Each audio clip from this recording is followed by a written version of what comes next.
Every season, there are several players who break out and make a name for themselves. Some are rookies, some are in their second year and getting the hang of the league, some are veterans who have gone to a new team that happens to be the perfect situation for them. Regardless of the scenario, breakouts are something every fan hopes to have on their favorite team because it's so unexpected. Here are my 10 surefire breakouts for 2023. First, an electric wide receiver on a high-powered offense.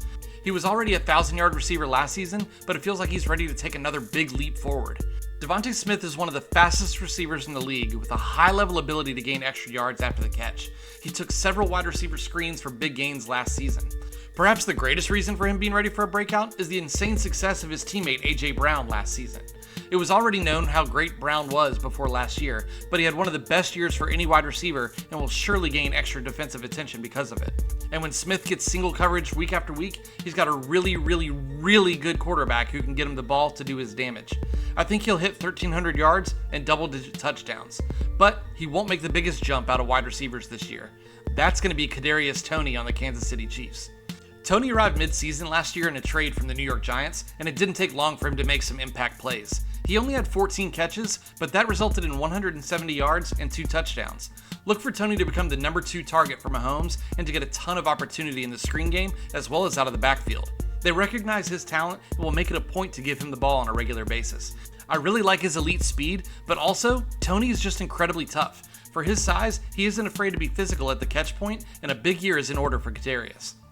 The next 2 players are running backs in very similar situations. The starters ahead of them have left the team, and it appears they'll be given the opportunity to be the true lead back. First is Tony Pollard in Dallas. For several seasons now, I've been clamoring for Pollard to get a larger share of the carries because Zeke just hasn't looked the same. Last year, Pollard began to get more opportunities and made the most of them. He was the 1,000-yard rusher for the first time in his career and continued to average more than 5 yards per carry. He has high-end speed and great vision between the tackles. If he adds half of the carries Zeke had last year, then he'll be adding another 100 touches and in theory 500 more yards. Look for him to put up some impressive numbers.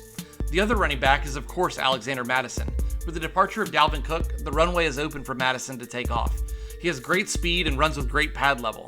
I have him a little behind Pollard in what I expect of him, but for a player that's never had more than 500 yards rushing, I think 1,000 yards is reasonable and a much higher touchdown number.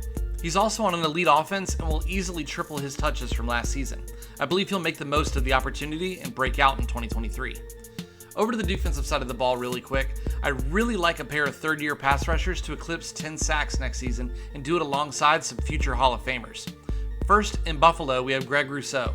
I think he'll benefit greatly from being opposite of Von Miller, as well as playing for a defense that should have the lead in most games. This will create far more opportunities for pass rush and for him to get home for the sack. He hit 8 sacks in his second season after having 4 as a rookie. If he improves by the same amount one more time, he'll pass double digits and be looking at a very nice contract in the near future. Russo rushes the passer with great athleticism and speed around the edge, so there will be many times where he and Miller are just meeting at the quarterback a few mere seconds after the snap. The other edge rusher is Jalen Phillips in Miami.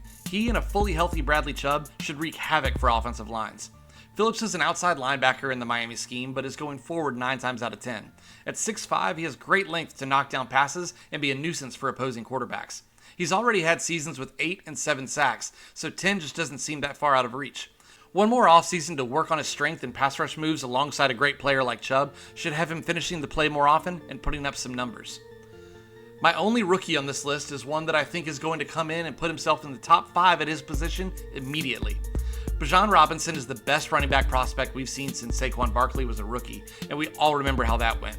I think Robinson will be given the reins immediately. With a young quarterback like Desmond Ridder, the OC will be really smart to call a lot of run and screen plays to put the ball in their most talented players' hands as often as possible. I don't think it's insane to think he'll put up over 2,000 yards from scrimmage. There's no scenario where you can't have him on the field, and as long as he stays healthy, the Falcons will utilize him as often as he can stand. Immediate star power for Atlanta. The next player on this list isn't a rookie, but has only played in 1 game in his NFL career. Sam Howell appears to be getting the keys to the offense in Washington, and with new offensive coordinator Eric Bieniemy calling the plays, he should be in good hands. I am a believer in Howell's talent. He has the ability to make all the throws, is very mobile, and has great pocket awareness. It doesn't hurt that he gets to throw to Terry McLaurin, Jahan Dotson, and Curtis Samuel, and let them do the rest of the work either. I don't know how good this team will be as a whole, but I think Sam Howell is going to carry them as far as he can. My biggest concern with Sam is how much he might turn the ball over by trying to make the big play. If he can keep it simple and run when nothing is available to him, then I see good things in his future. Number 9 on this list is a third-year running back who will have far more opportunity this season than he did last year. He averaged a whopping 5.7 yards per carry last season with over 100 touches. Look for the carries to jump up close to 300 as this team really loves to run the ball. Khalil Herbert is going to be a beast in Chicago. There's no real competition for lead back work, and with his elite speed, he should be breaking some big runs. I also credit the work the Bears did to improve the offensive line in the offseason, as that will make Herbert's life much easier.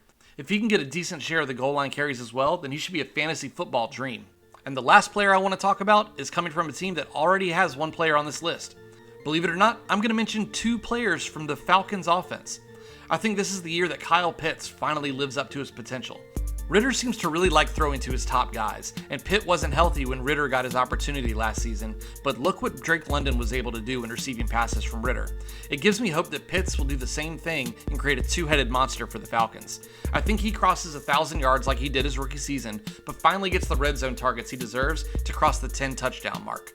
Who are your breakouts for 2023? Let me know who I missed down in the comments. And if you made it this far, I really just want to thank you for helping me hit 1,000 subs. It means a lot, and I can't wait to see what other milestones we hit in the near future.